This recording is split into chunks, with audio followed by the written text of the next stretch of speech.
கும்பகோணம் அருகே பட்டீஸ்வரத்தில் நடைபெற்ற நிதிநிலை அறிக்கை விளக்க கூட்டத்தில் சைதை சாதிக் பரபரப்பு பேச்சு. திமுக தலைவர் ஸ்டாலின் பிறந்தநாள் விழா மற்றும் நிதிநிலை அறிக்கை விளக்க பொதுக்கூட்டம் கும்பகோணம் அருகே பட்டீஸ்வரத்தில் ஒன்றிய செயலாளர் முத்துச்செல்வன் தலைமையில் நடைபெற்றது. இந்த கூட்டத்தில் எம்பிக்கள் கல்யாணசுந்தரம், ராமலிங்கம் பங்கேற்று பேசினர். சிறப்புரையாற்றிய கட்சியின் தலைமை கழக பேச்சாளர் சைதை சாதிக், முஸ்லிம்கள் இபிஎஸ்க்கு வாக்களிப்பது எப்படி, முத்தலாக் அமல்படுத்தும் போது மோடியை இபிஎஸ் ஆதரித்தார் என்றும், தற்போது அதிமுகவை யார் வைத்திருக்கிறார்கள் என்று தொண்டர்களுக்கே தெரியாது எனவும் அவர் நகைச்சுவையாக பேசினார்.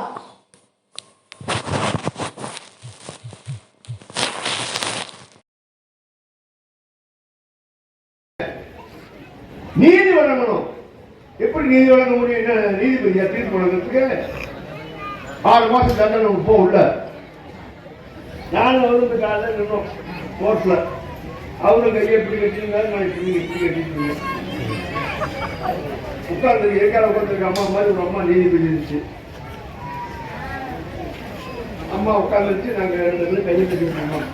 ஏற்கால நாங்கள் யாருக்கு சொல்லிட்டு அப்படி இருந்தோம்.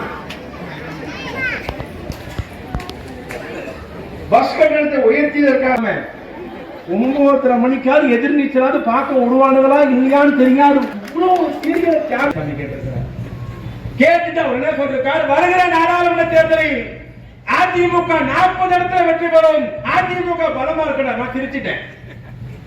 அதிமுக பலமா இருக்கா?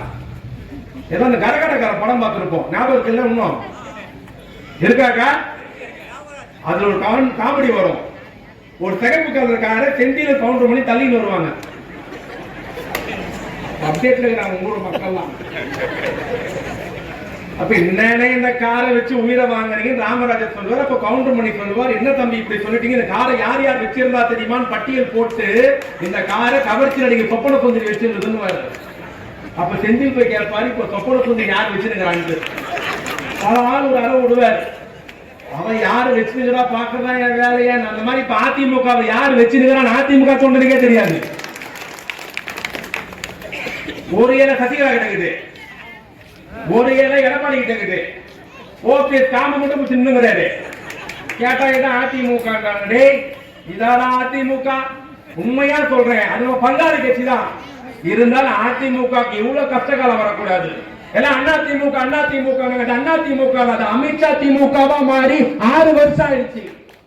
இன்னைக்கு ஒரு பாவனா கட்ட எடப்பாடி, நாங்கள் பிஜேபியோட கூட்டணி முடித்துக் கொண்டோம், எங்களுக்கு மோடிக்கு சம்பந்தம் இல்லை, நாங்கள் பாஜகவை எதிர்க்கிறோம், ஆகவே இஸ்லாமிய பெருமக்கள் எனக்கு ஓட்டு போடணும். யார் பேசுறது? எடப்பாடி பழனிசாமி. இஸ்லாமிய பெருமக்கள் காதுல பூ சுத்தி இருக்காங்களா? இஸ்லாமிய பெருமக்கள் அதிமுகவின் அடிமையா? இஸ்லாமிய பெருமக்கள் எடப்பாடி எது சொன்னாலும் கேட்கறது பயிற்சிக்காரங்களா? யாரை ஏமாத்துற எடப்பாடி? இதே பாராளுமன்றத்தில் 2 நாடாளுமன்ற உறுப்பினர் உட்கார்ந்து இருக்காங்க. என்ஆர்சி சட்டம் மோடி கொண்டு வந்தார், திமுக கடுமையாக எதிர்த்தது. இஸ்லாமிய பழிவாங்குகிற என்ஆர்சியை கொண்டு வரக்கூடாது என்று திமுக எதிர்த்தது. மோடியின் காலை பிடித்து என்ஆர்சிக்கு ஆதரவா ஓட்டு போட்டது எடப்பாடி பழனிசாமி. எந்த இஸ்லாமியனும் மறக்கலை. சிஏஏ சட்டம் மோடி கொண்டு வந்தார், எடப்பாடி ஆதரித்தார். காஷ்மீர் 370 மோடி கொண்டு வந்தார், எடப்பாடி ஆதரித்தார். முத்தலாக் தடை சட்டம்